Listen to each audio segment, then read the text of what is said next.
Hello friends and followers, and welcome back to another speed build. I'm the Simsbrarian, and I'm a librarian who loves to build in The Sims. And this time I'm building what I called for the majority of the build the Mini Mummy Mansion. Although I do end up changing it to the Mini Mummy Manor because it doesn't really feel like a mansion by the end. It feels kinda tiny house-ish by the time I get to the end of the entire build, but I did base this on a little dollhouse that I found on Pinterest, which I'll try to put up right here.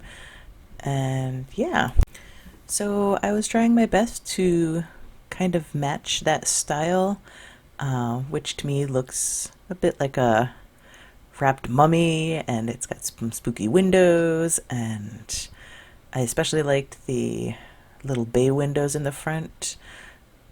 So right now I'm going to try to work on the roofing, and it takes me a little bit to do that because while the flat part on the top of the little tower was decently fast, the rest of it I kind of hemmed and hawed at what to put in there and tried to make the framing that was in the original picture come to light with some extra roofing, but that didn't end up working out, so I kind of stopped on that path and just tried to figure what kind of windows to use.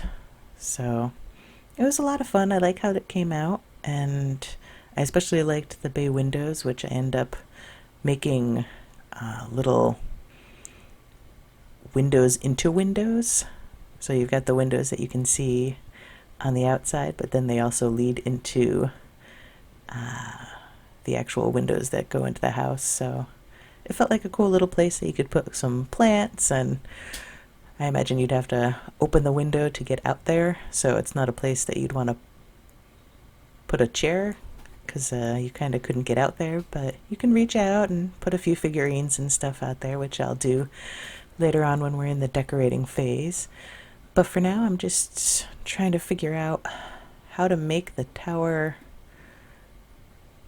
not look like it's just a big gaping block coming up from the back. The picture on Pinterest's kind of like all those pictures. You just kind of see the front and you gotta guess at what the back and the sides looks like. So that's where some of the creativity comes in.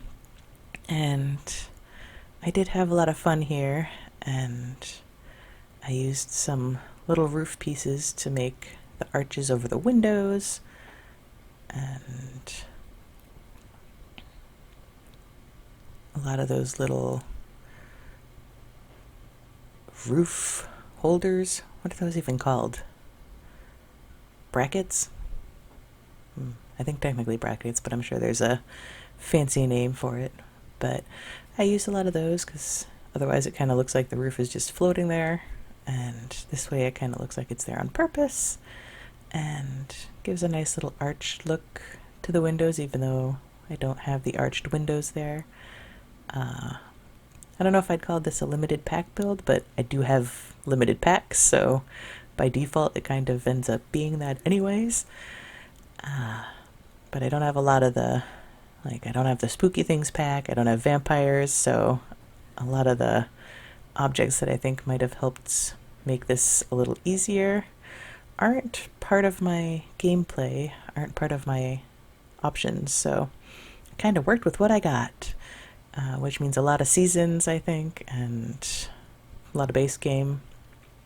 And here I'm just putting a big chandelier with the candles into the tower area, because I didn't imagine that was a usable space up there, which is why it kind of ends up being a mini manor.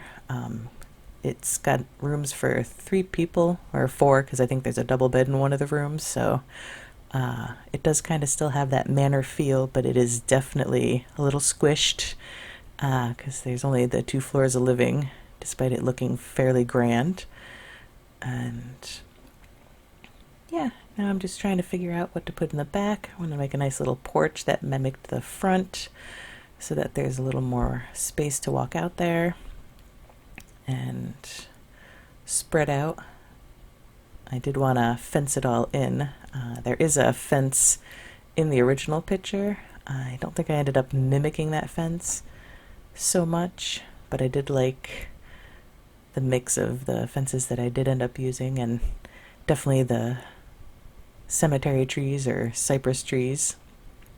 And I really liked that, I don't know, broken hole, dirty smudge marking that I think comes with Get Famous. So I wanted to use that out front, make it look like a big hole in the front yard. And basically my thought was that this is a little manor that maybe the three standing out front on the sidewalk they inherited, or they just decided to buy, and it's kind of run down, which later you'll see we'll go in and we'll put some boards over windows and stuff. So I imagine they bought it. It looks cool. Some of the plants are a little overgrown, but it's got potential, and they're trying to live in it the best they can, but they're also trying to fix it up. So you'll see later I put out a woodworking station, because I imagine they're spending most of their time that they're not working trying to fix up the house. And I think that tends to be, makes me think of that very old movie, The Money Pit, where once you start trying to fix things, it just, you're always sinking more money into it, trying to make the house better, and something else always goes wrong. So I don't know if I imagined this was haunted so much as just it's run down and in need of repair. So our little intrepid trio here is going to try to do that and see if they can't make it a even snazzier place to make a home. And here in the little backyard area, I used some of the by debug menu items from the new live edit objects cheat, which if you enter bb.show-live-edit-objects, you can get just all of the environmental plants and rocks and items that you can see throughout the world, and use those. And that's what I use to get those boards, so that we can make it look like some of the windows are boarded up. And we'll put piles of wood all over the place, like they're going in and trying to fix up some of those windows and fix up the holes. I end up using the mouse hole that you get from the pets pack and sizing those up a bunch so you can see the dark splotchy areas on the outside. Those are all those mouse holes. And so I tried to put some boards over there and size things up and down and get some ivy growing everywhere. And again, those are crawling plants that come from the live edit menu, which is great because I don't have whatever pack the really cool wall climbing plants are in. So I like that I'm able to do that and give that illusion of things growing up the outside wall. And now I'm trying to figure out the flooring upstairs, which I took me a while to do this. I put it up and then took it back down a couple times because I wanted it to feel a little spooky and closed in and like little winding hallways up there, but yet I still wanted to fit 3 bedrooms and another bath. And then downstairs we've got another bath and the living area, so it's going to be like the kitchen and the dining area. But upstairs, see, it's just very straight and plain, and I take it all back down because it didn't feel eerie enough. It didn't feel like wacky, kind of creepy enough for me. So the upstairs is only a half bath because it is pretty tiny up there, but if you wanted to fiddle with that, you might be able to get a shower standing up in there. But I definitely didn't try that for now. And here we're working on the kitchen. I like to imagine in here that it's still kind of run down, and like I said, maybe they inherited this place and it just kind of hasn't been used in a while, and or maybe it was condemned and they're trying to rejuvenate it. But so you can see little bits of things that they've added, little plants and things, because they are trying to live there. But the cabinets are the old used kind, and the stove and fridge are definitely beat up and could use some swapping out for new stuff. And then I put a little wall here, so watching another video I saw a trick where you could make it look like there's stuff hanging on the fridge if you put the wall there, and then you can move the fridge right next to it, and it looks like it's actually adhered to the fridge when you remove the wall piece. So I was pretty excited about that. So I hung up a little calendar and some chalk artwork, which I thought really fit in the house. I tended to use a lot of white and black because I'm going for like a spooky feel. I did end up using a lot of that same woodwork that was on the siding on the outside, brought that in. Don't know if I thought so much that it was just the walls were very thin and just one panel, but I did imagine that wherever this house was, or whoever had it originally, just kind of didn't give much thought to how to decorate it and just put the same siding, what is wooding? Put the same siding everywhere. And then I put a bunch of the spiderweb decorations, which I'm pretty sure came with pets, everywhere, and I sized those up and down, and just trying to make a mishmash of lived in yet still under renovation, and trying to fit their everyday items in amongst the rooms that definitely need to be fixed, and also give it kind of a creepy vibe with some of the decorations. And again with the black and white theme everywhere. And I tried to put quite a few flowers around, and then the little creepy gnome, death gnome. I was hoping there was a little mummy gnome. I miss the mummies from The Sims 3. I used to have fun with the adventure travel and trying to beat up the mummies if you found those in the tombs. That was good fun in my thoughts, in my opinion. But here I'm trying to figure out some artwork. I was trying to inlay the poster into another frame, but the poster was too flat and stuck to the wall, so I just decided to go with a black and white picture and got some nice candles up on a shelving unit. And I tended to find and use a lot of those little skulls, and then a few of the little void creatures as well throughout the house, and even some of the bird pictures. Because I don't know, some lonely bird pictures just seemed like something a little eerie, just to see random bird feathers hanging all over, which is probably normal. It's probably not that weird, but I don't know, it seemed like it fit the vibe pretty well. And then I do put a couple journals here and there, imagining folks writing their notes about what needs renovating. And then I get all these little candles up. I don't know why, I just really thought this looked neat with the little tiny candles there. And so I think we're going to put some tile backdrop in the kitchen. I did keep it white because it blended with the siding that's in there. And then, yeah, like I said, I put the little plants out there and some figurines. Get some little cats everywhere. And then I work on the larger of the two bathrooms. And in here, I'm pretty excited because I used some inspiration from, I don't know, spa pictures online on Pinterest and various places where it shows people relaxing in a big bathtub with a big wooden board over it with various items to pamper yourself with, like bottles of nail polish and music and books and food and wine.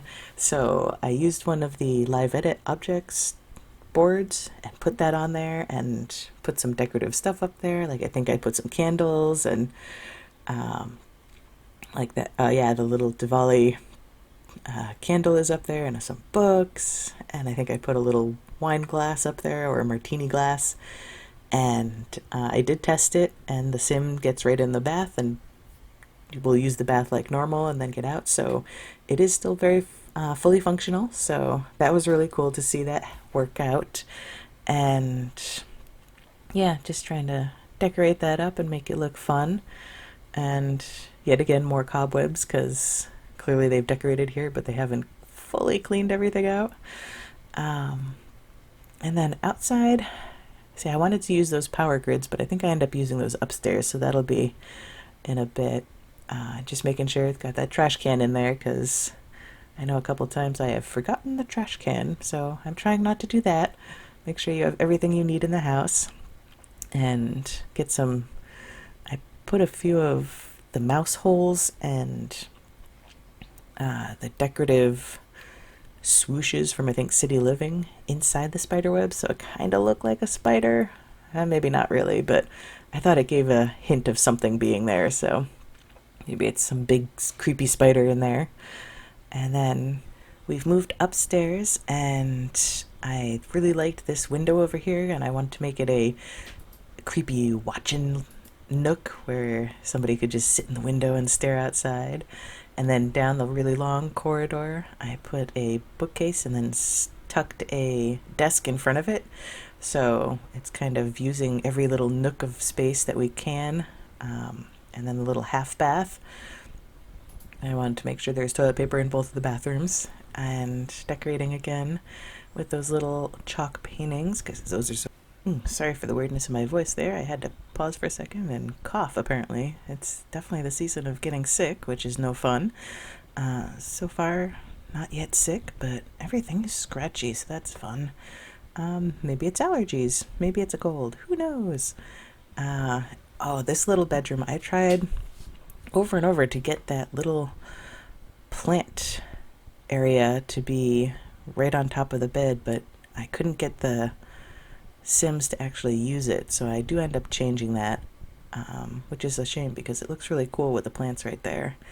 But everything is functional, and that was my goal, is to make it kind of squishy but actually let you use everything so you could move right in and let your Sims play that they're renovating this creepy old house and decorate it the way that they would want. I did want to put a lot of candles in this room, give it kind of a magical feel. So if you have Rumble Magic, you can delete the bed and maybe put a cauldron in there and make it a little spooky area. And this is the master bedroom, which is the larger area back behind the little bay windows that I put out there. Get some more plants. And you'll see behind the bed as a headboard I did put those power grid lights, so I thought that looked really cool. It does look like it might wash out the wall in some spots, so and then again, more of those notebooks. Like I said, I figure they've got a lot of renovations to mark down, and maybe they're writing some spells down if you've got spellcasters, and more of those eerie bird pictures, little feathers. And then just get some paintings on the wall and some more of that chalk artwork. And I sized down the dresser, but it should work fine, and there's mirrors everywhere if that your Sim can't use it.